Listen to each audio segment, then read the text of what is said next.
apresentar. Peço que me digam no chat, assim eu faço. Somos muitos expositores, é uma prova piloto, quase um experimento. E se peço aos expositores que tomam de 5 a 7 minutos, na medida da possibilidade, para que possamos ter uma hora para falar. Se algum expositor e não conseguiu o Kahoot, por favor, consiga, me avisem. E também que as câmeras estejam apagadas e silenciado o microfone. Tivemos algumas más experiências com esse assunto. Assim que agora, em 2 minutos, vamos começar. Como eu dizia, a primeira que vai falar é a Verônica, depois Linda, depois Diego, depois Andrés Álvares, Mayari Alejandra Tapia Guatilla, Gustavo Azevedo, depois Erika Sena, depois Riva Queiroz, e com isso vamos continuar. Em 1 minuto começamos.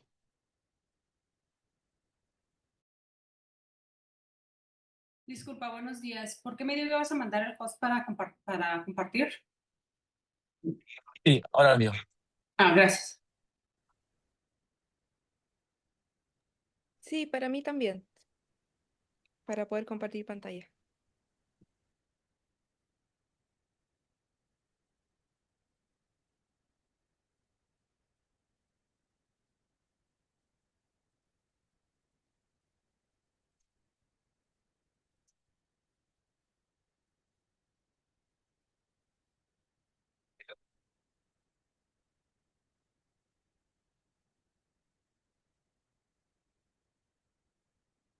Erika, te tengo como anfitrión yo, ¿eh?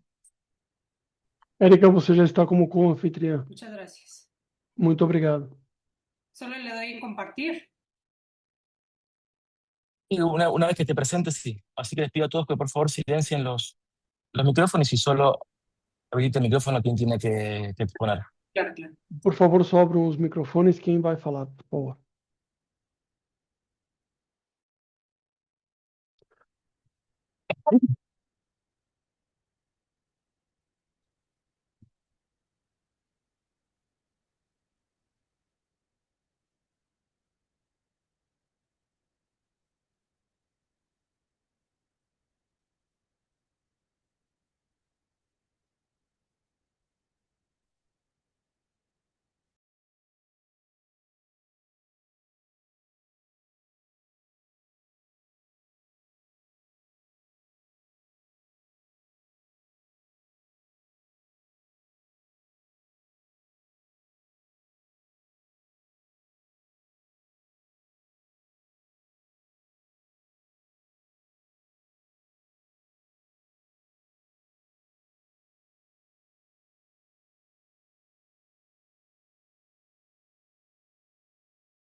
Bom dia, vocês. Meu nome é Federico Cetrano. É um prazer dar a bem-vinda a todos sobre dados e liquidação. Esse encontro marca a conclusão do que começamos em 2024, 7 webinars já vamos fazendo, e mais de 1.200 participantes de diferentes países da região a nível internacional. Ao longo, tivemos diferentes aspectos que abordamos sobre o desenvolvimento, sobre a investigação, que estamos muito ativos na comunidade.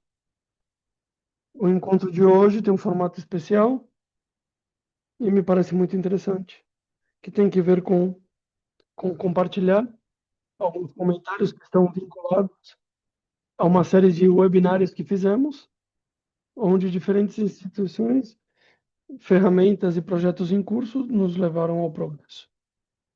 A convocatória teve uma ótima resposta onde tem muito dinamismo nos sistemas. Antes de começar, eu queria compartilhar brevemente alguns anúncios dos sócios da Ibiza, da Software Island, vai participar do International, que finaliza o 7 e 8 de setembro de 2026, no Reino Unido.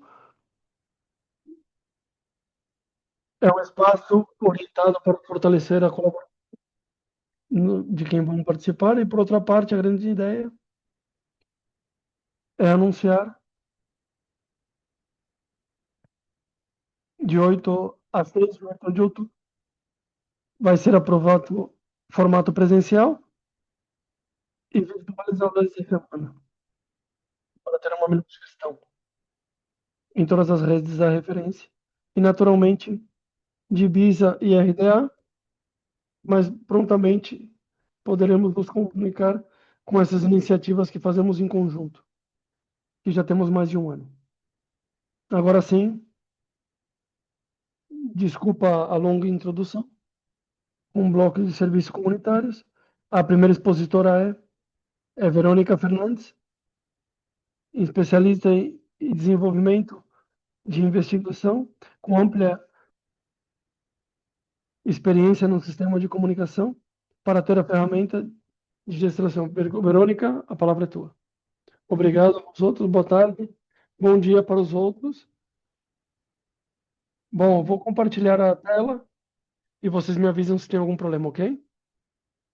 Espero que não tenha nenhum problema.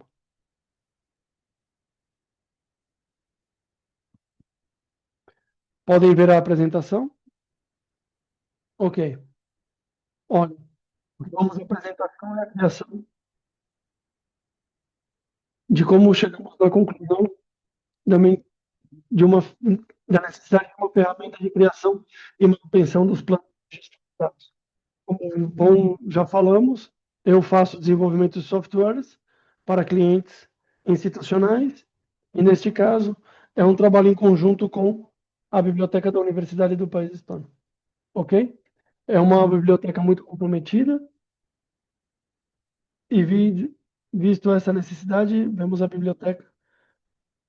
Fizemos uma bolsa para Maria de Guzmão e conseguiu a financiação desse projeto. Dentro desse projeto tinha várias partes, entre elas tinha a formação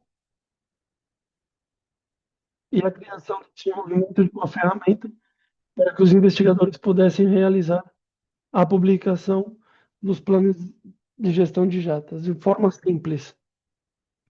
Então, sobretudo, percebemos que ter uma ferramenta para realizar ajuda a que os investigadores possam ter uma folha de rota ao longo de todo o processo de investigação.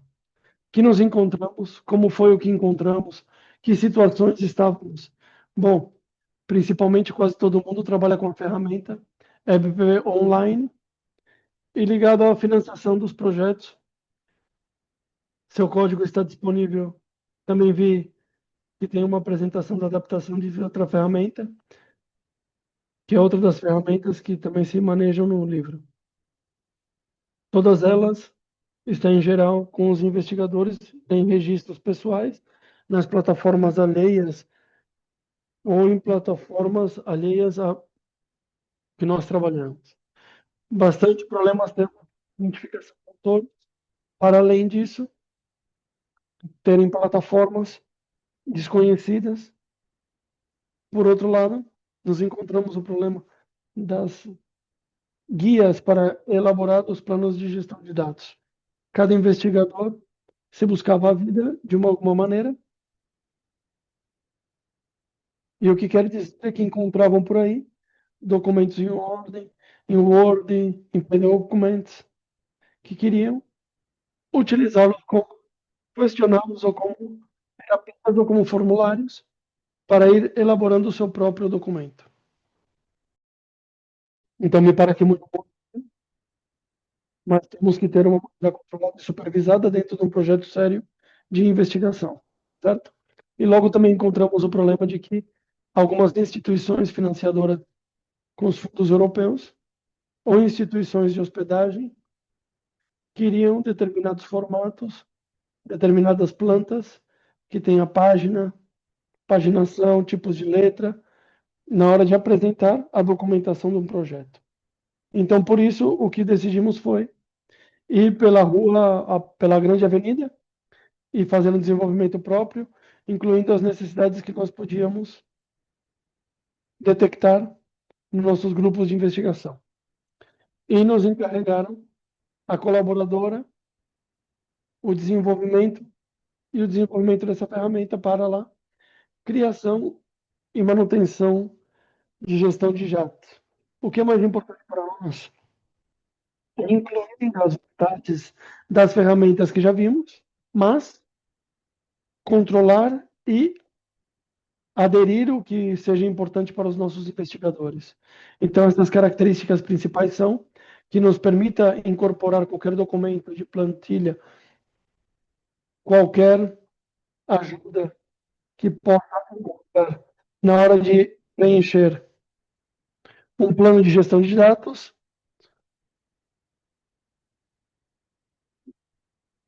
Tudo está armazenado na base de dados. Colocamos autentificação, não aceitamos qualquer imediato uso da ferramenta se precisar. A compartição dos planos com os desenvolvimentos, acho que é um aspecto muito importante. Para fazer certo tipos de investigação, pode ser um redator, para participar do desenvolvimento do plano de gestão de dados, fazer algumas notas e deixar as suas ideias ao grupo de investigação. Permite copiar planos para fazer conteúdos a outros grupos de investigação. Uma possível ampliação da ferramenta é colocar outros documentos relacionados com o plano de gestão de dados, como confidencialidade, ok? Com os datasets, e ter tudo gestionado através da ferramenta.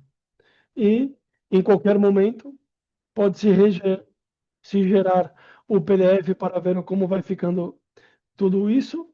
Y también trabajar aspectos técnicos relacionados con la informática y relacionados con la documentación que no son suyos, ¿no? Entonces, intentamos hacer una herramienta muy tentamos sencilla, fazer uma con ferramenta muito pantallas, simples, con elementos de com acción telas, muy elementos de visuales ação y muito para usuais. nosotros es un aspecto que es muy importante, E esse é um que aspecto es muito el importante para interfaz nós, que é a interface multilinguagem.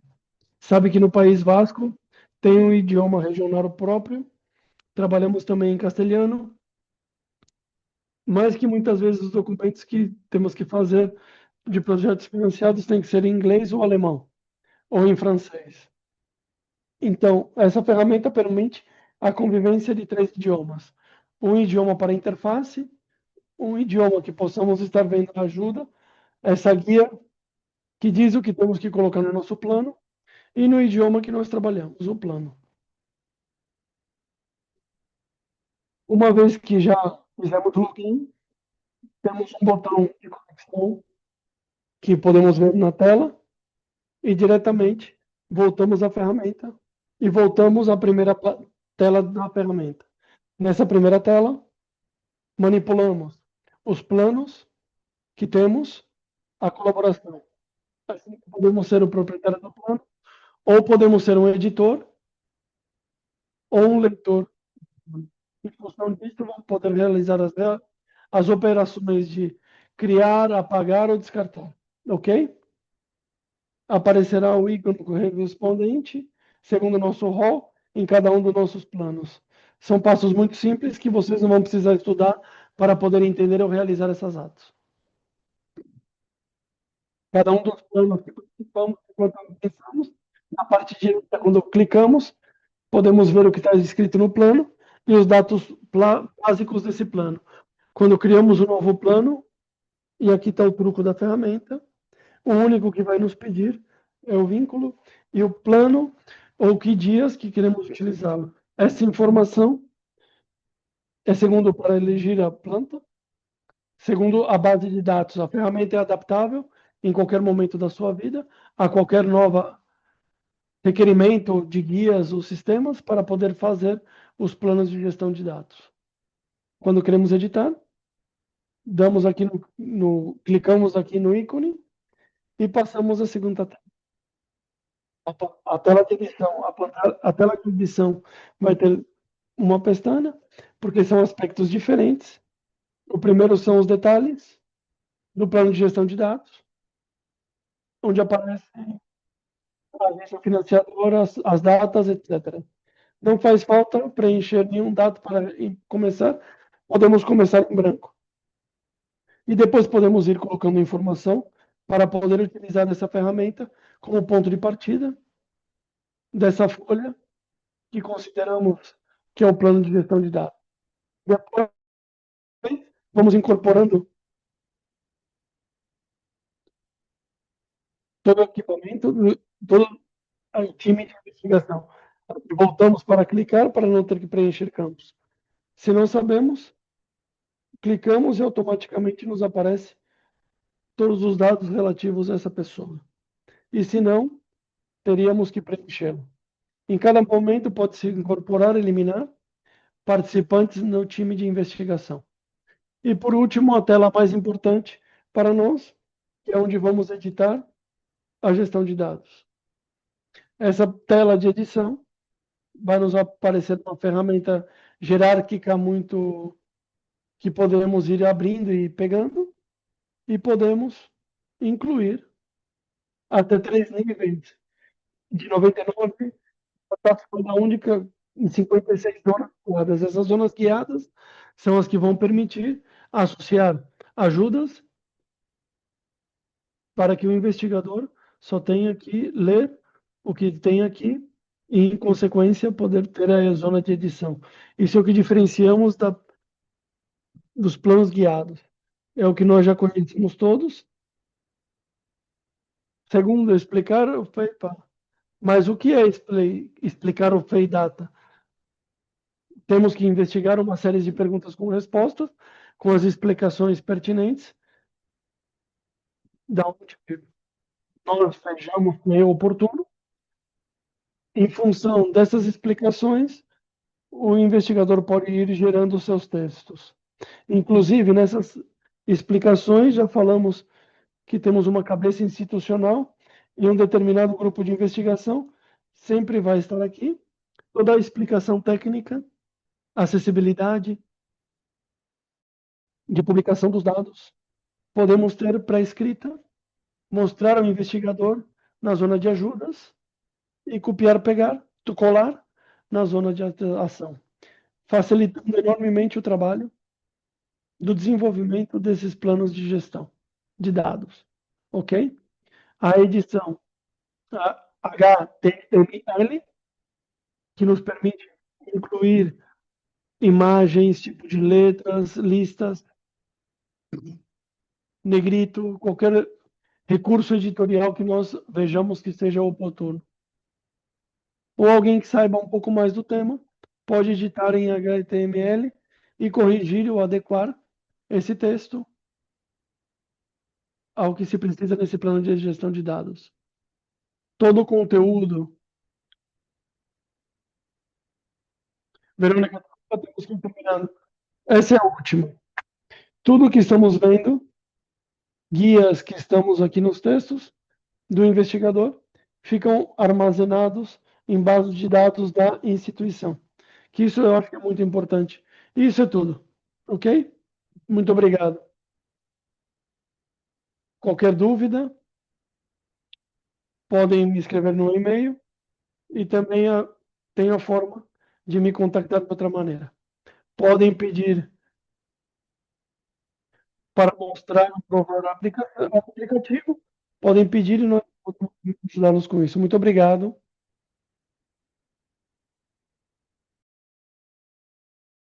Muito obrigado, Verônica. Seguimos com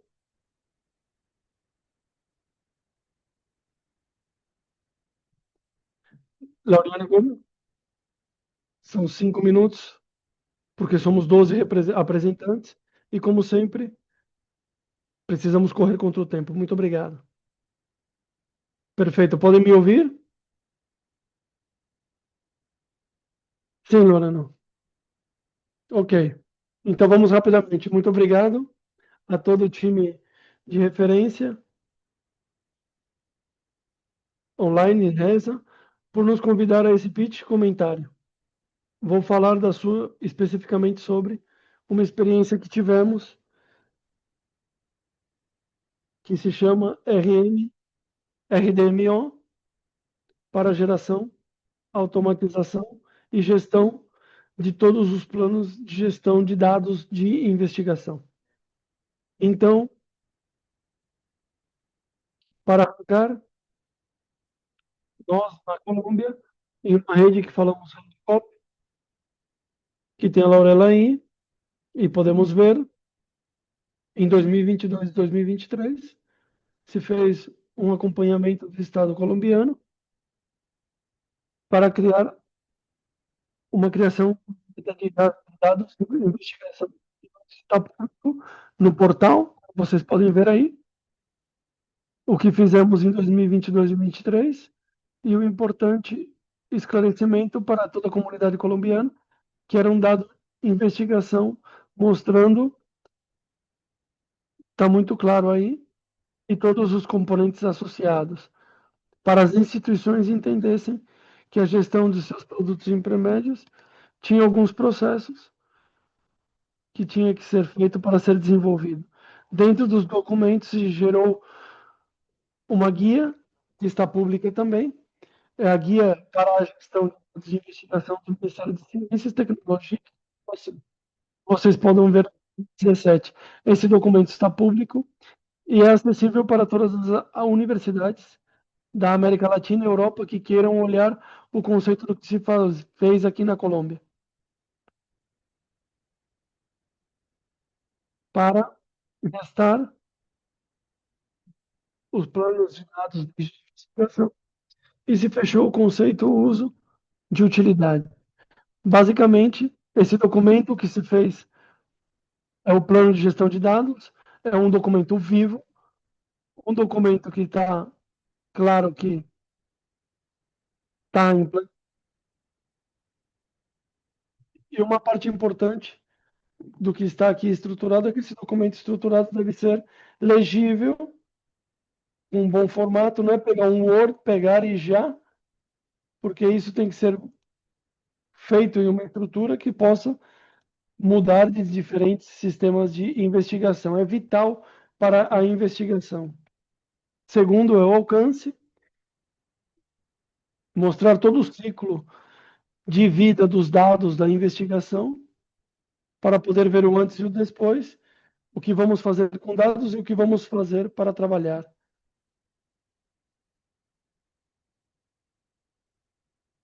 Se tomou esse modelo geral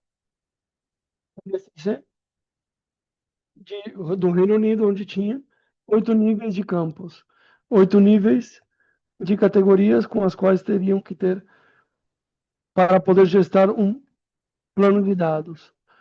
E sobre esses 8 modelos, elaboramos e com essas ferramentas fizemos que isso é público, porque tem muitas ferramentas comerciais, mas essas estão livres. Trabalhamos vários vídeos, conferências sobre Argos, trabalharam muito com Dema Online. Tem muitas ferramentas que se pode usar para gestar os dados. Mas o que se decidiu aqui é que o projeto específico, que mais adiante vai falar a Carolina, que através da soberania dos documentos e dos dados, trabalhar uma ferramenta livre e local. Duas palavras importantes. Uma ferramenta para que se pudesse descarregar publicamente, que é uma ferramenta viva, que tem uma licença clara de desenvolvimento e que seja um projeto que tivesse muita experiência. A RDM é um projeto em 2015 que segue trabalhando, até a última versão foi feita do software foi em março 26, faz menos de um mês que fica vivo, e qualquer instituição e vocês podem descarregar essa ferramenta para instalar nas suas instituições, configurá-la e tem multi-idiomas para que vocês possam usá-las. Nós fizemos a descarga do software do download do PRDI. Estão todos cordialmente convidados para poder ver essa página. Se implementou, mudou o modelo, e é assim que nós estamos no trabalho. E é uma ferramenta muito simples, que está em espanhol, qualquer instituição pode instalá-la e está muito fácil de se trabalhar. Pode dar para a sua comunidade, o mais importante. Já vem pré-carregadas os modelos DCC, ou podem construir os modelos. É um tema muito interessante porque vocês podem ter sistemas múltiplos de modelos e automaticamente o sistema constrói formulários para que vocês possam ver do modelo DSC. E o Ministério de Antioquia começaram a analisar quais são os campos, puseram as etc., para poder fazer assim uma ferramenta poderosíssima. O que tem de importante? Que quando já coloca os dados aí, pode ficar aí documentando permanentemente, pode ser exportado, porque essa página está viva. Se querem colocar para pressionar pessoa quer ter a informação, vocês podem adaptar a ferramenta para poder gerar a informação que todos precisem. Então é importante essa ferramenta para que vocês a conheçam, a descarreguem e a utilizem para usar na comunidade latino-americana, para poder usar em qualquer um desses modelos nos seus processos. Muito obrigado pelo convite.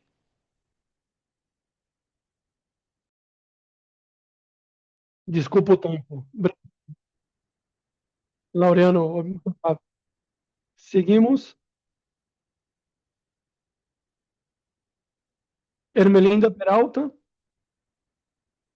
especialista e coordenadora num barco na Unesco. Obrigado. Vou compartilhar a tela, já está compartilhando. Ok. Um momento.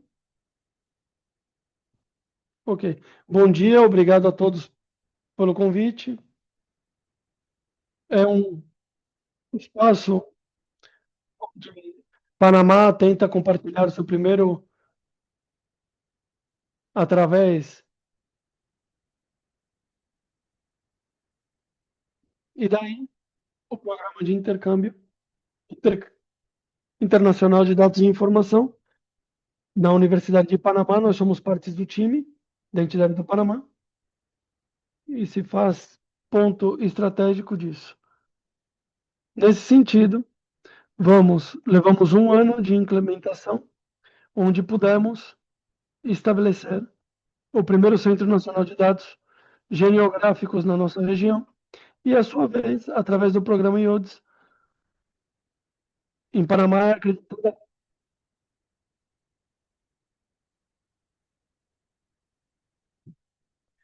O que detectamos? Detectamos, primeiramente, o que acontece em Panamá. Tem muita informação, muitos dados, muita investigação, mas pouca visibilidade dos dados. Então, começamos a fazer um questionário para ver em que posição nos encontrávamos e que dados tínhamos e que eram gerados realmente. E identificamos que a maioria dos nossos científicos ingestam dados, mas utilizam outras ferramentas para fazê-lo. Então, todo o gerenciamento dessa informação era desconhecida, porque se manejavam dentro da comunidade e não com as ferramentas simples. E desconhecem também que existe um ecossistema completo que permite fazer isso visível. Que isso é parte principal da IOD, melhorar a investigação e fazer o desenvolvimento de vinculação dos dados para a toma de decisões pudessem ser apresentadas. Então, daí, compreendemos como estava estruturado o programa com todas as ferramentas, desde depositório, o repositório, a plataforma que utilizam, comparte os conjuntos de dados, quem era o INTOI, que dava mais visibilidade, e no final veio esse ecossistema de gestão de dados internacional. E aí veio a ajuda.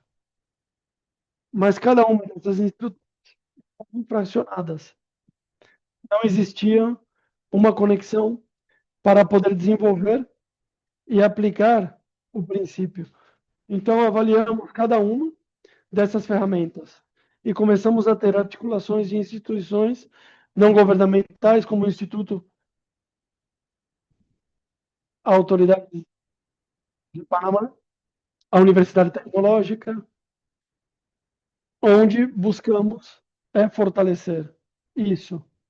Ver como eles viam e se identificavam com a comunidade de expertos, quem conhecia os conjuntos de dados, porque tudo já existia.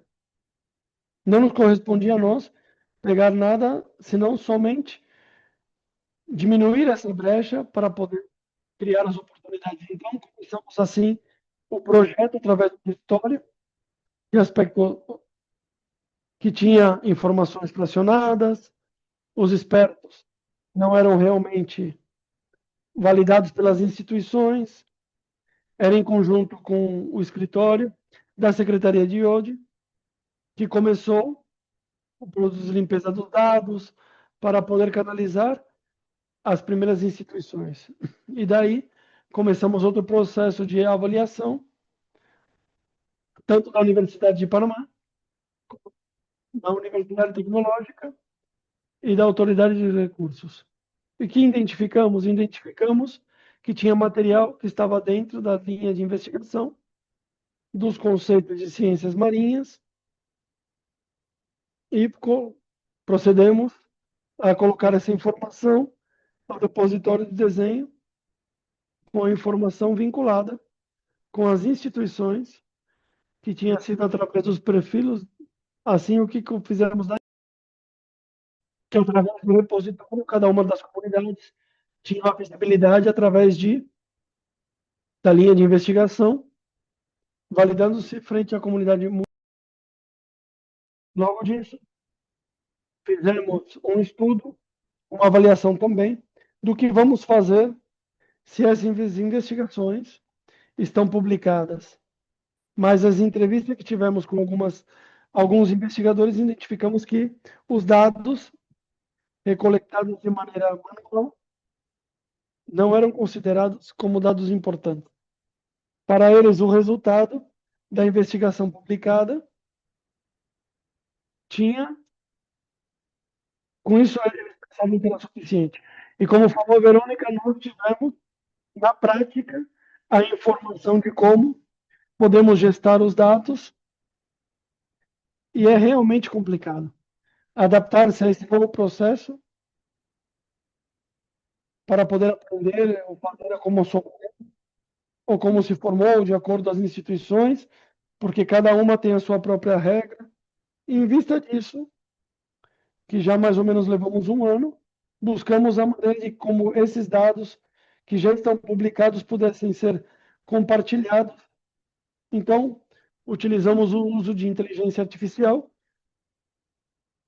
e com outro tipo de dados e diagramas para poder fazer um processo de informação e poder, então, com esses artigos, detectar se a informação apresentada era real e se juntavam às tabelas que nós tínhamos para poder tirar os dados e fazer eles estandarizados. E o evento foi muito exitoso, porque vimos que desde 87 conseguimos resgatar algumas informações com a Universidade do Panamá e vimos que íamos encontrar muita informação de muito tempo atrás, que se revista através de diferentes espécies, porque sabemos, por fonte dos mesmos investigadores, que tem uma deficiência enquanto as ações tropicais e esses registros. Então, nesses dois indicadores, tínhamos essas oportunidades. Então, pudemos trabalhar com assim, para poder, chegando a esse ponto, estamos nessa etapa porque temos que tomar uma decisão. O que podemos fazer então? Se podemos avançar, conjunto com a revista, colocando o apoio para poder trabalhar esses 275 tipos de investigação que temos na lista, para poder começar a transformar em conjunto de dados. E dessa forma, consideramos que fortalecemos a parte que essas instituições se convertem em espaços associados, processo de interoperabilidade nessa informação, que um dos sistemas que vemos que não estão trabalhando assim. Então, vemos também com muito positivismo a elaboração de uma pequena aplicativo, que até agora denominamos Darwin Kit, para poder facilitar ao investigador que o processo seja muito mais amigável do que a maneira manual. Sabemos que esse é um projeto que não tem muito financiamento, mas contamos com todas as ajudas que possamos. Agora mesmo, não temos muita política pública, mas tudo vai encaminhado a isso, a criar governança, através da pública, e tentamos construir novas capacidades. Em Panamá, a cidade de Panamá avança até um modelo colaborativo e repetitivo na gestão de dados marinhos. Mas a Carolina, desculpa, acabou o tempo, desculpa. Somente era isso, ok? Compartilhar isso, os avanços e o saldo colaborativo. Muito obrigado. Muito obrigado.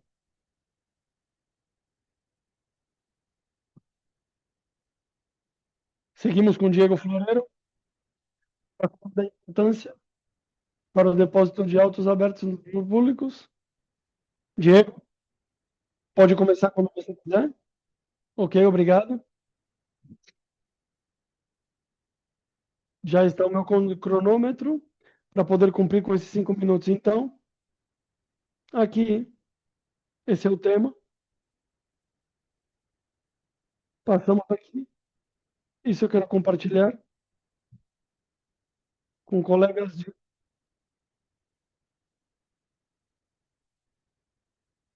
Esse é um tema que trabalhamos através de múltiplas gráficas de apreciações e também, principalmente, para que os que não estão tão próximos a essa informação sobre esse maior impacto das instituições, que temos artigos que têm dados abertos, que é muito importante para nós.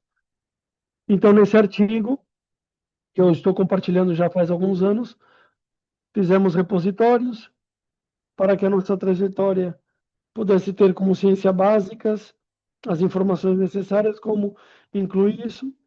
E algo muito importante da ciência e saúde, que é a responsabilidade, que é um artigo que vocês podem ver que é muito recente, onde ressalta a importância, que isso mencionamos em vários artigos. Aqui, então, nesse espaço muito curto, que temos menos de 5 minutos, então vou acelerar um pouco, fizemos esse artigo, fazer maior uso dos dados abertos da investigação disponíveis em repositórios internacionais, que nós trouxemos isso para poder ter cada um a informação necessária, e também depositar mais dados de investigação nos repositórios internacionais. Certas áreas se vê negativo.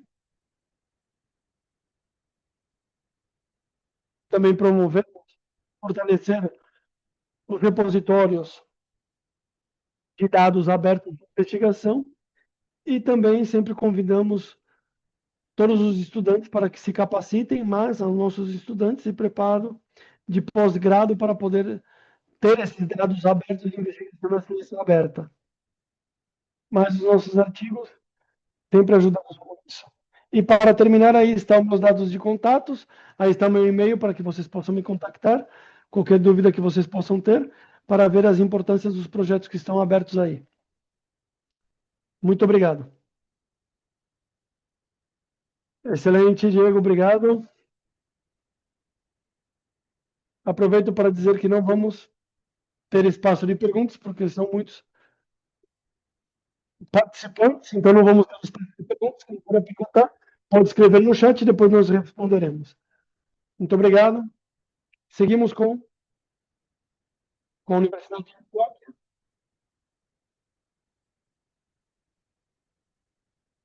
Aí estão os nomes: Andrés, Lina e Carolina. Muito obrigado. Bom dia a todos. Muito obrigado por participar nesse espaço. Queremos arrancar essa conversação com uma pergunta que nos surgiu faz um par de anos, com o time encarregado da gestão de dados, e tem um grande trabalho de serviço na instalação de infraestrutura e colocar em marcha o repositório. Nos perguntamos como vamos garantir a sustentabilidade dos nossos serviços no contexto da universidade pública, onde as limitações de orçamento não permitem uma ampliação do time. Aí vemos o maior valor que nós aprendemos, que como equipe reiteramos sempre nesses anos, que temos que implementar serviços de informação de dados de investigação. Na biblioteca precisa de muito mais de somente tecnologia, senão capacidades humanas também para poder agregar esses dados.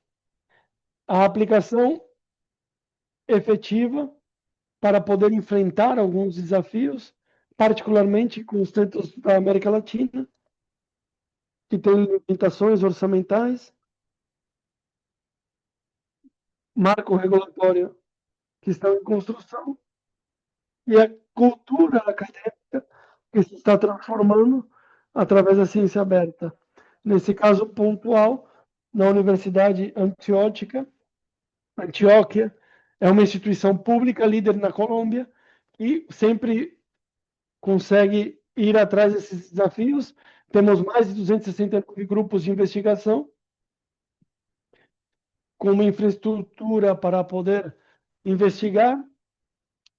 Lidera o auditório, que tem 3 profissionais para a aplicação desse serviço.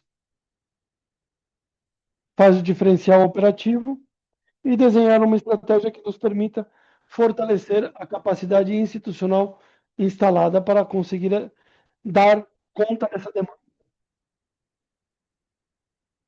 Planteamos fazer com 4 componentes a estratégia de auditoria.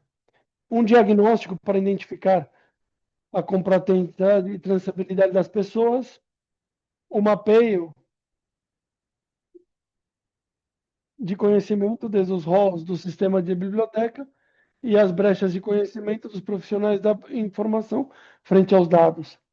Fizemos um aplicativo de uma avaliação para que, através de enquetes e talheres, workshop, pudéssemos fazer esse exercício e depois, finalmente, essas 3 etapas nos permitiu fazer um plano de formação com a formação real e a necessidade real do profissional. Aqui participaram 42 profissionais do sistema de informação. Trabalhamos com um questionário com 35 perguntas e 12 entrevistas que fizemos alguns líderes das equipes. É um foco misto, baseado no modelo de perissondeio. A aplicação desse diagnóstico nos permitiu identificar que o pessoal do sistema da biblioteca, 45% tem um grande domínio da gestão de informação, que é o plus ou elemento essencial do profissional bibliotecário, que tem grande experiência em métodos e estándares, 15% na preservação digital e outros 15% na recuperação da informação. O que nos fez esse exercício é que vimos que não começávamos de zero e que se podiam aplicar facilmente a um serviço de gestão de dados de investigação. Mas também o aplicativo nos permitiu ver alguns espaços críticos, identificamos 4 críticos, que eram inicialmente os temas que tinham com planos de gestão de dados, que não eram conhecidos pela maioria dos participantes, o manejo de dados sensíveis e os tipos de licenças e como aplicá-los. A partir desse diagnóstico de conhecimento que fizemos foi um plano de capacitação modular.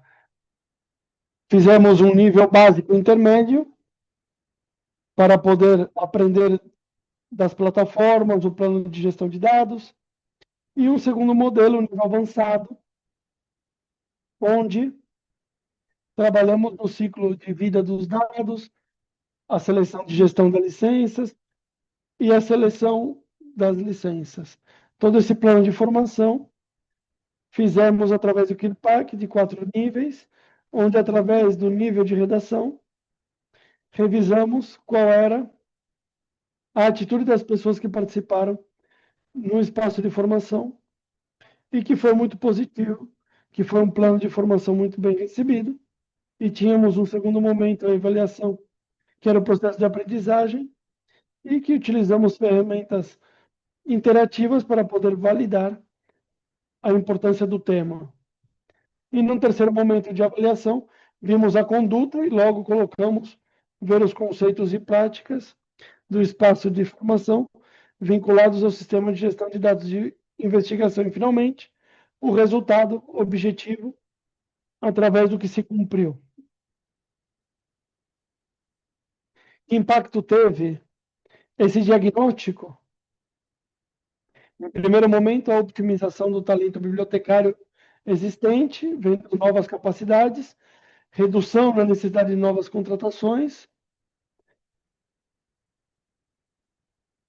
a aceleração da implementação do repositório, que pudemos ter no serviço, sem dúvida, um fortalecimento no ecossistema da ciência aberta universitária. Como conclusões finais do nosso trabalho, podemos falar,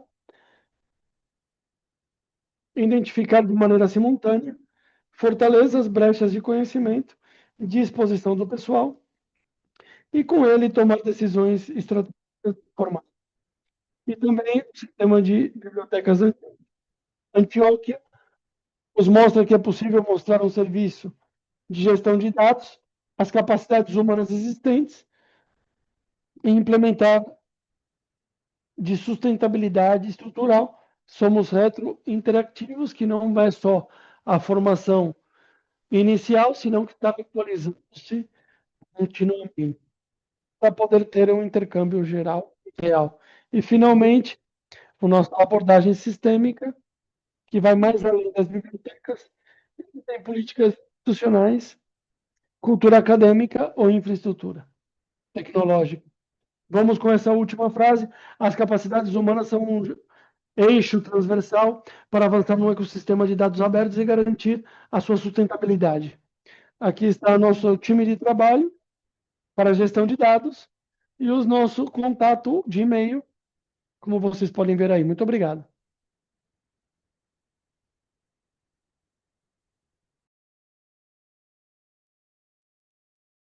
Tivemos muitas reações com a apresentação. Com Janine Rodrigues Santos, acho que está como co-anfitrião. Aí já estamos, ok?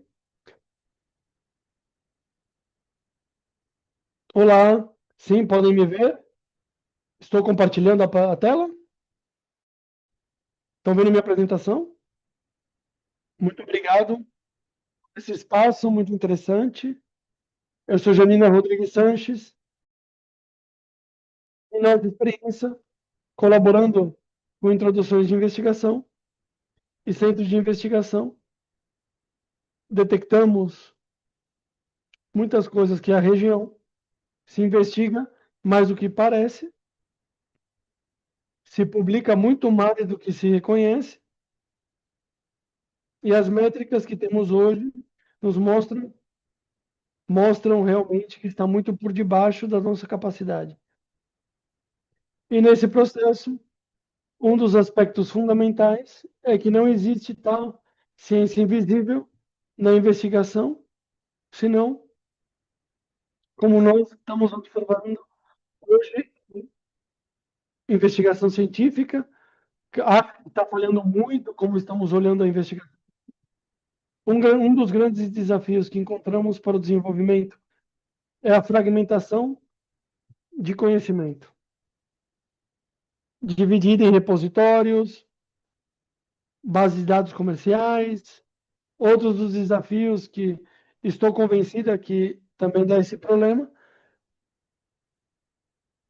é a carga administrativa que se para as instituições, a normalização e estandarização desses dados de investigação para poder ter maior alcance da investigação científica.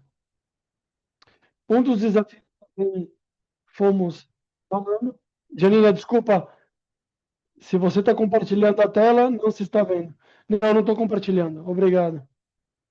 Outro desafio que detectamos que a análise na atividade científica é muito pontual, que se faz a cada 3 meses, 6 meses, dependendo da instituição, e não a investigação. E a investigação não constitui um motivo dentro desse ecossistema institucional para fortalecer outras áreas, como a vinculação, como a internalização e a investigação dessa produção científica e conhecimento somente faz conhecida quando nós fazemos um informe, segundo as instituições que em tempo real conseguem ver e compreender os grupos de investigação por linhas de investigação. O que está acontecendo na instituição e quais são as capacidades de conhecimento que está gerando uma instituição. Outros desafios que encontramos também é que a bibliometria, quase sempre, como disciplina instrumental, foi usado de um nível muito discreto, para não saber quando se publica, e quase sempre muito limitada à base de dados comercial. Então, mas a bibliometria tem com um valor estratégico que consegue que os dados da investigação científica e a produção de conhecimento também possam ser princípio ativo para fortalecer outras áreas dentro da instituição. Esses desafios fizeram que surgisse Sintra, que é um sistema que vem através de um algoritmo que consegue monitorar o conhecimento da instituição e consegue integrar nesses sistemas repositórios da informação. Nós, por exemplo, fazemos com o Google Scholar, com o OpenAI, com o Elonce, e conseguimos, então, coletar a produção científica e visualizar os estándares a um nível descritivo, quase em tempo real, vai alimentando o perfil acadêmico dos investigadores e visualiza em tempo real tudo o que está acontecendo através das linhas de investigação por campos, grupos de investigação dentro da instituição. Isso é o primeiro nível. Há um segundo nível, o que faz Sintra é acompanhar, ver como pode utilizar essa informação e fortalecer a internalização através do conhecimento dessa rede temática, ajuda muito a identificar sócios estratégicos para a inovação. Fortalece. Nós, por exemplo, detectamos também a lista empregadora, temos uma metodologia para detectar a revista empregadora. A intenção é poder compreender o que está acontecendo em tempo real com o conhecimento científico que gera uma instituição, para a partir daí ter uma visão e uma capacidade maior de tomar decisões e de transformarmos melhor. Isso em resumo o que é Sintra, em 5 minutos. Até aqui. Muito obrigado. Meus contatos através da referência, sem problema. Obrigado. Seguimos com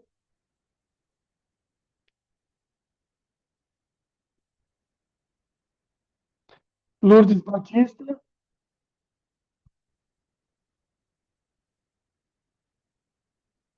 Muito obrigado. Desculpem a câmera, mas eu fechei. Começou o projeto, é praticamente esse evento. O motivo de fazer esse protótipo está iniciado como parte das linhas de investigações no tema da ética e da publicação, e falando mais completamente de como vai essa investigação servir aos tomadores de decisões e, por que não, para influenciar em países da nossa região. Seguinte, por favor. Como funciona, já que tivemos isso como lançamento.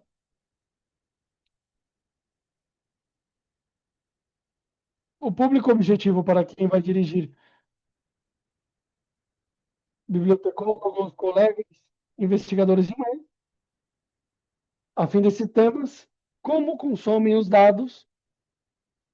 A plataforma, podemos ver que congrega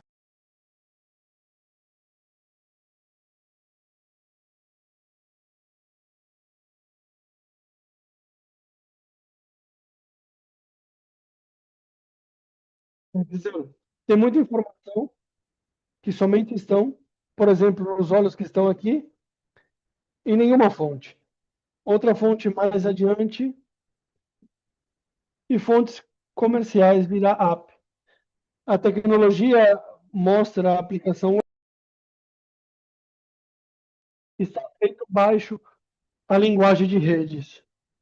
Serve também para vigilância e escritórios de integridade direta. O que acontece com esse evento? Para fazer um chamado à ação, para poder ter a sua continuação no tempo.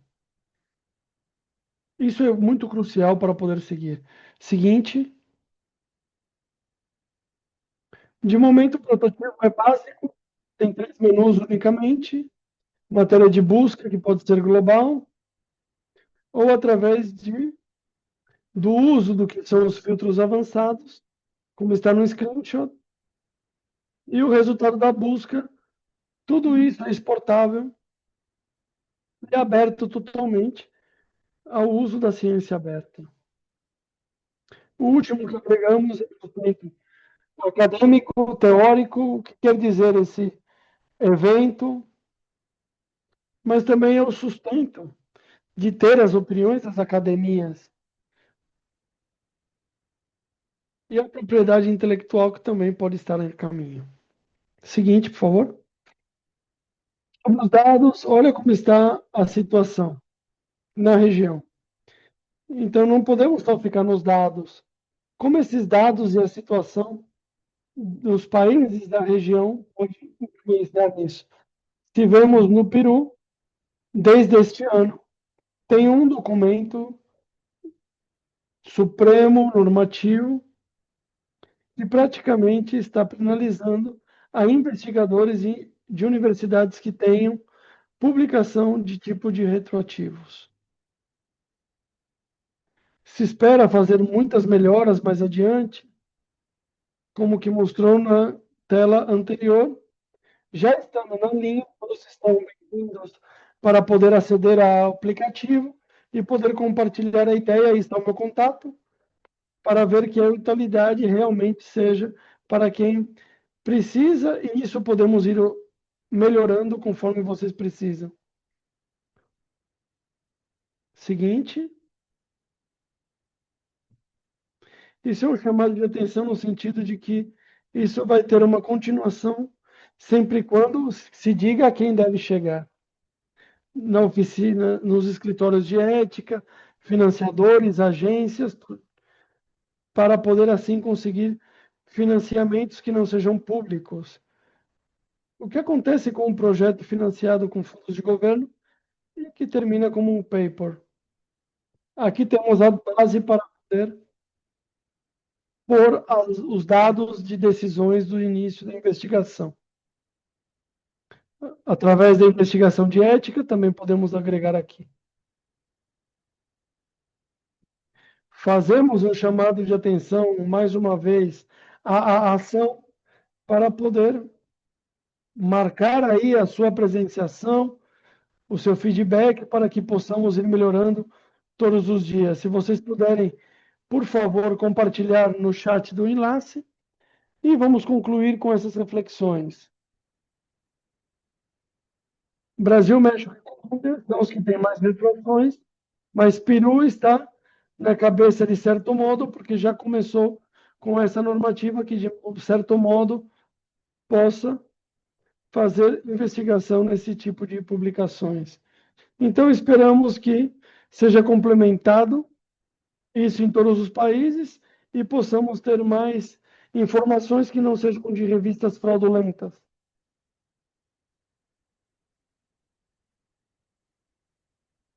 Esperamos também poder ajudar na toma de decisões, não somente no CTI, senão na investigação de como vai ser e quando, e como começar e como prevenir aspectos de política e ética na investigação científica. Fico com isso. A ideia é seguir crescendo e bem-vindo qualquer comentário que vocês possam falar para colaborar academicamente. Muito obrigado, obrigado a todos no nome do meu time. Obrigado, Joel, Lourdes. Seguimos com Madjari Tapia. Madjares, está por aí? Já vou compartilhar a tela.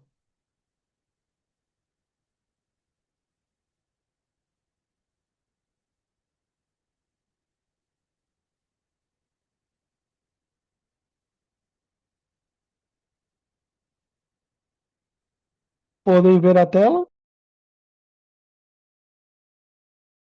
Sim. Ok. Bom dia a todos. Muito obrigado por me convidarem para esse espaço. Tudo que vimos até agora foi muito interessante. O que eu vou apresentar agora é sobre conflito. É um aplicativo de código aberto para análise institucional e monitoração, porque ela está construída com código QR e está formado como um recurso de investigação aberto. Em 2018 e 2025, tivemos vários problemas, uma crise na segurança, então tudo que tinha sido documentado, mas só os dados não explicam nada. Então, essa aplicação, o aplicativo vai mostrar para poder entender onde tem um tipo de conflito ou o que aconteceu no país. Conforme você encontra o conflito e vê que 1000 eventos já tinham acontecido antes. E isso realmente é muito importante, mas é bastante completo esse aplicativo. Então, de momento, atualmente, podemos fazer a leitura em 6 ações. E a última é um aspecto de glossário, para poder deixar um pequeno guia. Da mesma forma, deixamos o link aqui para se redirigir à página, para que vocês possam entender. E como se vê, no início, temos uma forma descarregável, vários elementos de peso, e se geraram novas variantes. Vocês podem ver aqui qual é o tipo de que nós podemos fazer nos processos originais. Aqui podemos ir vendo como é o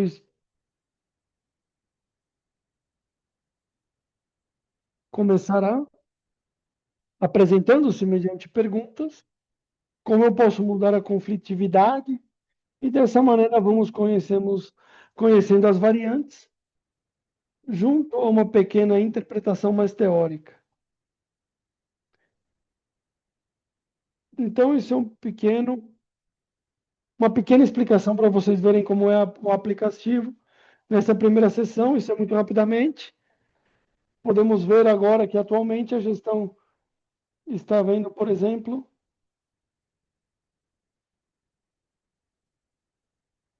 se o conflito ocorre ao azar ou tem algum e de que ano a que ano você quer ver. Por exemplo, nesse primeiro gráfico, pode nos ajudar, nos diz, nos dias laborais, quando tem um conflito e quando não acontece nada com as greves. Nos finais de semana, acontecem conflitos mais violentos, principalmente no domingo. Isso está relacionado a uma variante muito importante. Aqui podem buscar responder a pergunta para ver onde ocorreu. Aqui podemos ver um mapa de pontos. Cada ponto pode representar um evento e cada cor o tipo de evento. Colocamos por anos ou por eventos até em... E, obviamente, as pessoas podem ir o que aconteceu em cada província. A mesma coisa acontece com esse mapa. Aqui temos um evento gráfico que indica o tipo de evento por províncias. E conflitos mais diretos. Para não gastar tanto tempo, eu vou passando isso bem rapidinho. Logo temos a seção de conflitos e que responde à pergunta de quem foram os protagonistas, que está feito com mapa de redes. E essa rede mostram as organizações que estão unidas aí. Quem aparece ao lado de quem para poder revelar o que está acontecendo realmente. Aqui, igualmente, mais algumas notas que possamos ir observando e vendo. Finalmente, a violência cresce muito. Podemos mostrar que essa seção entre equipamentos muito específicos e que pode ver que tem uma uniformidade. Aqui vemos um mapa de calor, que podemos ver pelas províncias. E aqui podemos ver o tipo de evento com totalidade. Também temos a forma que tem mais fatalidades e, assim, vários mapas relacionados às mortes no Equador. E, finalmente, como eu falava, temos também o glossário.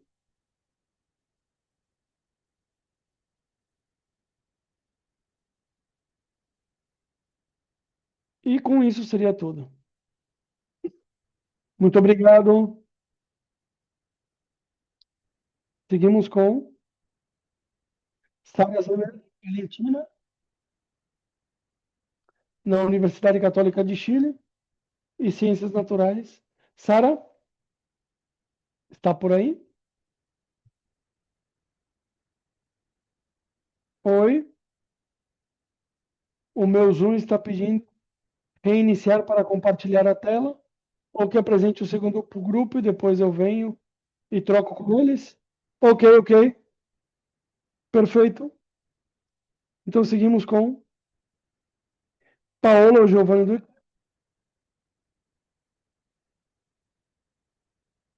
Paola chegaram presentes como expositores no cenário, no ciclo de webinar em Ibiza.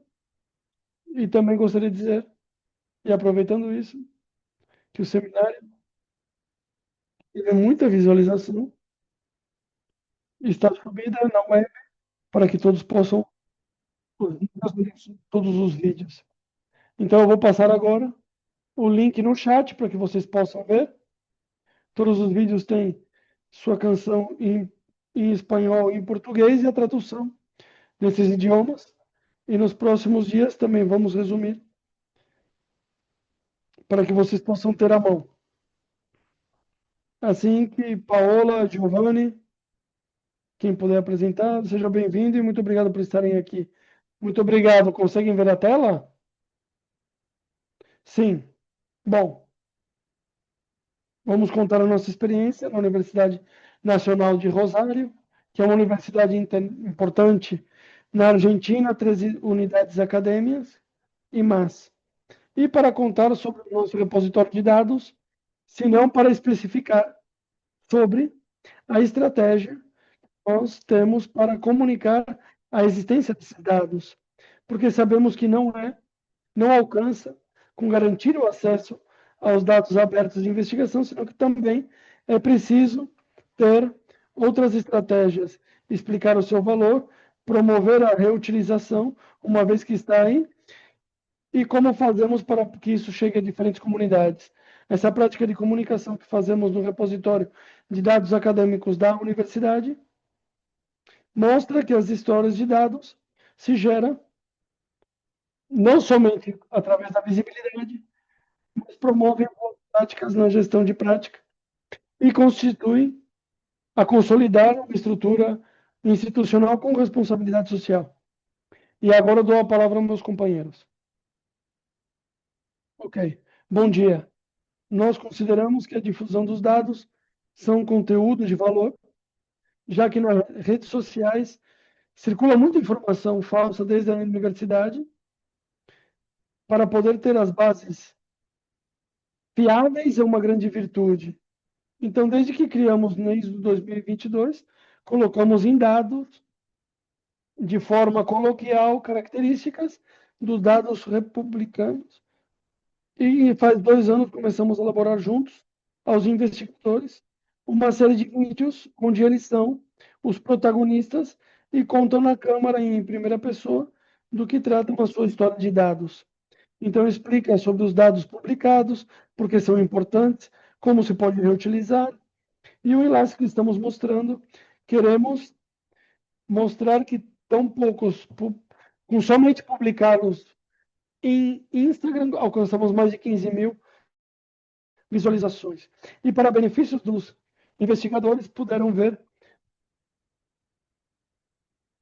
através de um informamos os espaços a seguir para a difusão do vídeo, e desde o raios de comunicação nos encarregamos do desenho, da edição e de difusão também. Nossos canais de comunicação são X, Instagram, LinkedIn, o canal de WhatsApp, YouTube, a web institucional da Universidade de Rosário, e contamos com um lugar de ajuda onde temos todas as informações pertinentes. A nossa meta é que a informação passe às redes e tenha um vínculo com a nossa comunidade, e assim fortalecemos continuamente a comunicação na área. Nessa placa, queremos compartilhar, através do exemplo, o impacto visual e quantitativo dos mesmos dados através de algumas análises. Seguinte, o alcance supera as expectativas. Ai, desculpa. A anterior. O alcance supera as expectativas, porque nesse caso, através da publicação em Instagram sobre o tema de muito interesse da universidade, que conta toda a investigação como entrevistante. E a nota se publicou no web institucional e superou mais ainda o alcance. E, bom, para ver o impacto dessas ações, desculpa,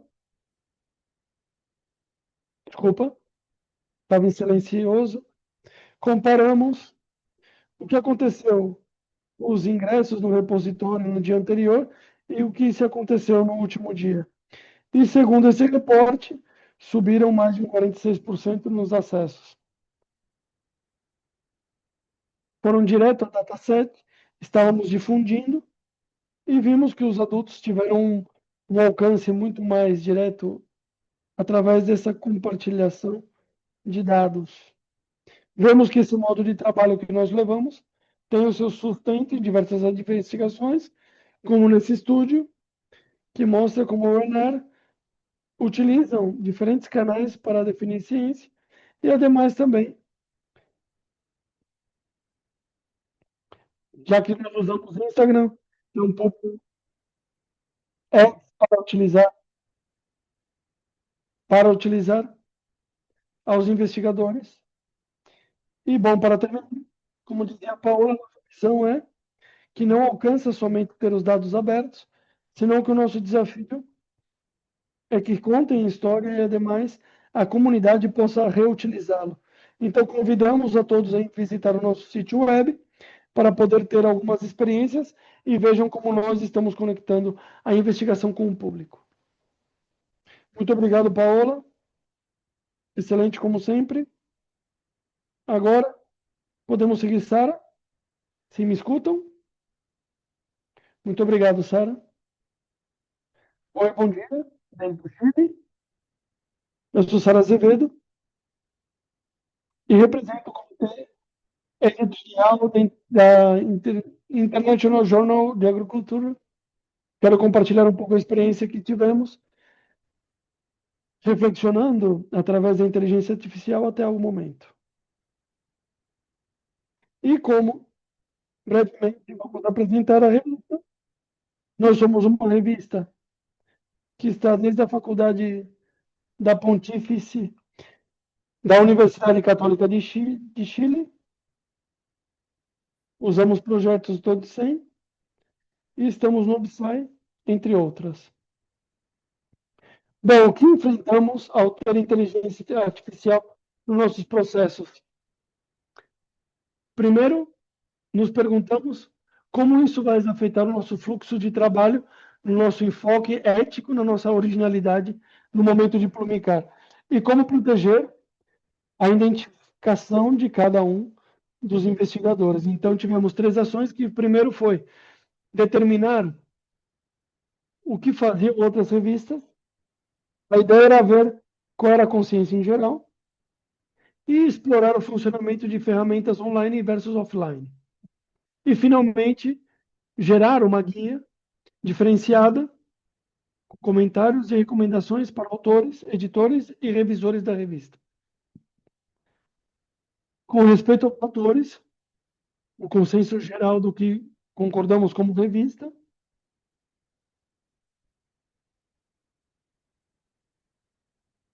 sempre que se expresse, como público, não vamos permitir nada que seja gerado por IA. A ideia é que a programação da IA não seja reproduzível. Então, temos que promover que cada vez os autores sejam abertos e transparentes.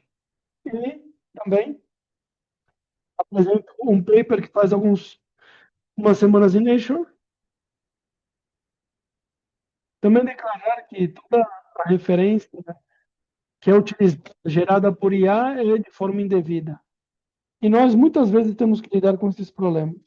E com respeito à revisão, o consenso geral é que o manuscrito de um autor que não foi publicado não deveria ser compartilhada com inteligência artificial por um tema de privacidade. Mas é ilusório, tá, que essa ferramenta seja utilizada, porque eu, como editora social, logicamente utilizo. Você pode descarregar um modelo de inteligência artificial LLM e utilizá-lo sem conectar. E assim, dessa forma, promovemos a que se use a inteligência artificial, mas protegendo a privacidade da investigação e dos autores. E o mais importante, aqui na figura podemos ver o processo editorial que utilizamos dentro da revista. Como revisores e editores associados, desde que entra um papel, desde que é publicado, e sempre temos um compromisso aberto para não utilizar a inteligência artificial para tomar as decisões.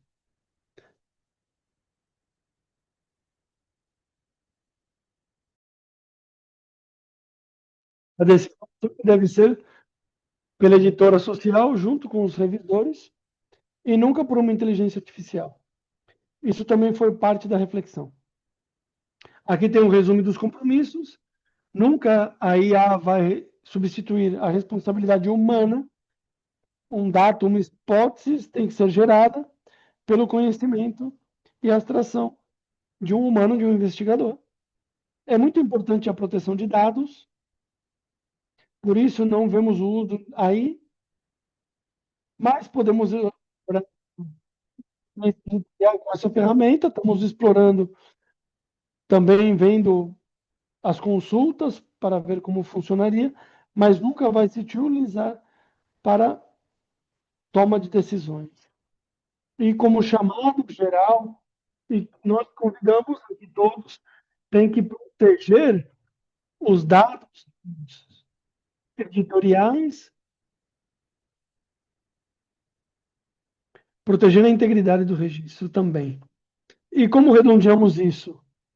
Fazemos um stand manning, um repositório, onde o equipe editorial recopilou os encontros, as consultas, quais eram as perguntas, e eu, por separado os setores, temos o compromisso com a utilização dessa inteligência.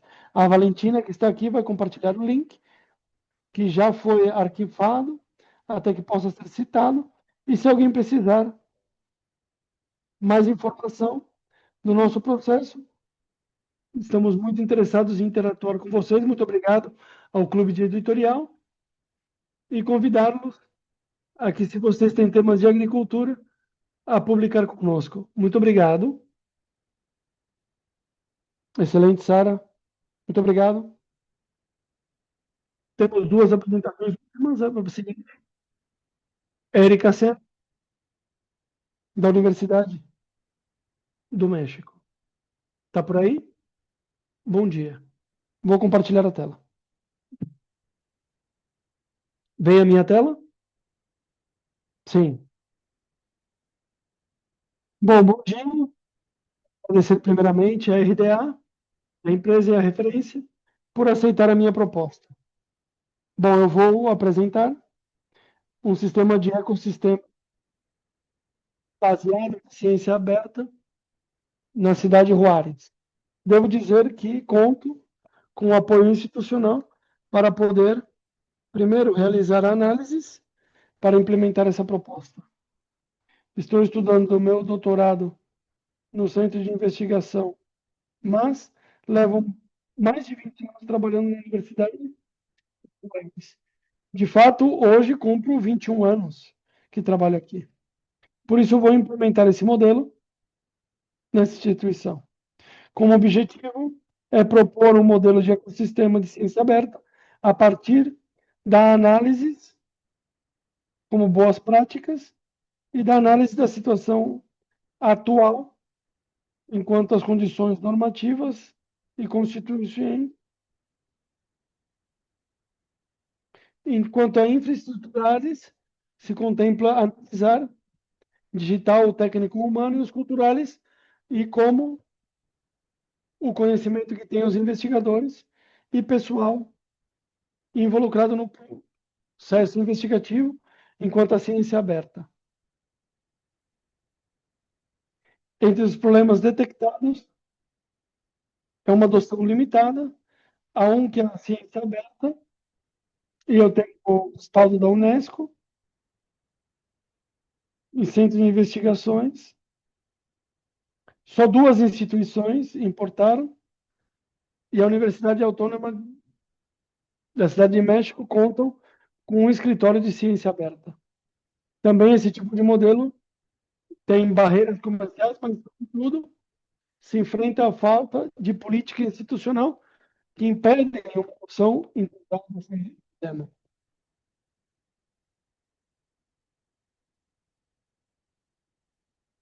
No infraestrutural e no cultural, para poder implementá-lo. Esse modelo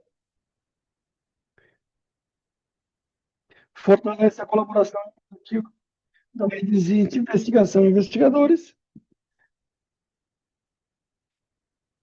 democratiza o acesso do conhecimento para toda a sociedade, gera inovação social e tecnologia na comunidade,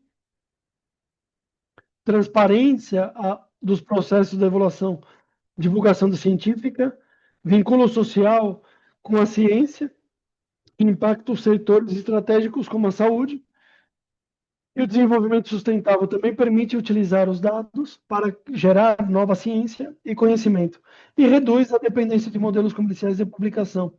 E, por último, promove a ciência cidadã inclusiva e para todos e para todas. Entre as conclusões, esse tipo de modelo de ciência aberta responde aos modelos como o Mondesco, como a Lei Nacional de Acesso Aberto, a Política Pública de Ciência Aberta e a nova Lei de Ciência que se aprovou em 2023. Esse tipo de modelo dará um grande impulso. Para mim, o ideal é que esse modelo seja avaliado para que possa se colocar em outras instituições no México e em outros lugares do mundo. Muito obrigado.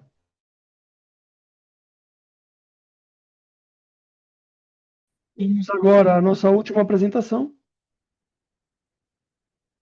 Sempre tivemos mais de 100 participantes. Foi muito bom. A nossa última apresentação vai apresentar Jéssica Formoso. Jéssica faz parte da webinar de novembro. Ela também subiu o link para que vocês possam ver o webinar que eles fizeram. Obrigado. Oi, bom dia. Estou compartilhando a tela? Podia me confirmar? Sim. Muito obrigado. Olá a todos. Meu nome é Cícero Camoso. Sou investigadora nas condições da Argentina. Me acompanha hoje investigador científico no México. Eu quero contar sobre a palestra 2026, que é a primeira palestra regional na Latinoamérica. Este evento nasceu a partir de uma necessidade muito concreta, que é visualizar o rol que desenvolve através da nossa região e criar um espaço que possa finalmente encontrar-se, compartilhar experiência e construir uma comunidade mais forte em conjunto. Esse evento faz parte de uma rede de palestras sobre global que se realiza simultaneamente em Ásia, Austrália, Nova Zelândia, África e América Latina durante as mesmas datas, a nível mundial. Queremos que a motivação para participar é a oportunidade de compartilhar o trabalho próprio com outras pessoas no mesmo âmbito, tendo pessoas de diferentes países, aprendendo suas experiências, mas também gerar vínculos e contribuir ao estabelecimento de uma comunidade que nos dá operativamente o desenvolvimento do ecossistema regional. Nesse caso, podemos apresentar palestra relâmpago de 5 minutos, demonstrações práticas, apresentações orais, estando espanhol, português e inglês. Os temas de interesse são bastante amplos. Convidamos a todos para que possam visitar a página para conhecer mais a profundidade. E tem muitas pessoas que estão apresentando pela primeira vez, que acabam de começar nessa carreira de algumas que têm algumas propostas de formas comunicados. Luiz? Tá por aí? Sim, aqui estou. Estão me escutando? Perfeito. Ok. Bom. Seguinte, por favor, ok. Nosso formulário de postulação, pedimos o típico, que é o título, o resumo das palavras-clave, mas também um pré-requisitos, nível técnico, as habilidades que se requer de parte da audiência para participar na sessão e também declarar especificamente qual a aprendizagem que vai levar uma audiência depois de ter participado nas diferentes da apresentação.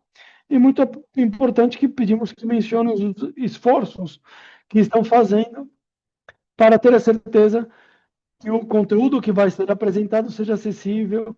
Me refiro a imagens, fontes, contabilidade com leitores de pantalha, etc. que nós vamos compartilhar nas nossas páginas para vocês poderem ver. Agora, muito importante, vai ter uma edição especial nesse evento, que vai ser um evento mensual que se faz para visibilizar o rol no mundo hispanoparlante. E no 15 de maio vamos ter um evento virtual, uma sessão especial, para afirmar suas propostas das apresentações, para o que mandem os resumos nossos. Aí está o link para o registro de cada um. E a seguinte, por favor, Jesse. Algumas datas importantes. Temos um evento especial que está muito próximo à data limite para o nosso chamado, que seria desde o 1º de abril ao 17 de maio. Outra data importante, que é a data em si da conferência, que vai ser do 25 ao 28 de agosto, no âmbito virtual. E apresentamos Jesse e eu, e no nosso time também temos a Riva Quiroga, que está no Chile, Luiz Verde no Peru, Pamela no Peru,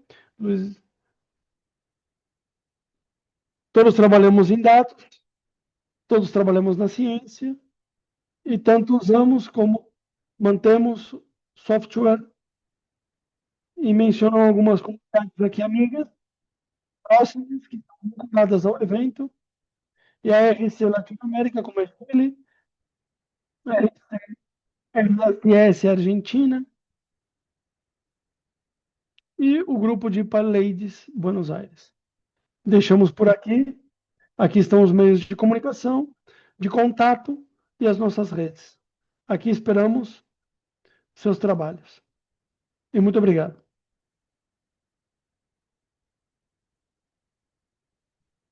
Excelente, Luiz. Muito obrigado. Bom, concluímos a nossa webinar desse ciclo.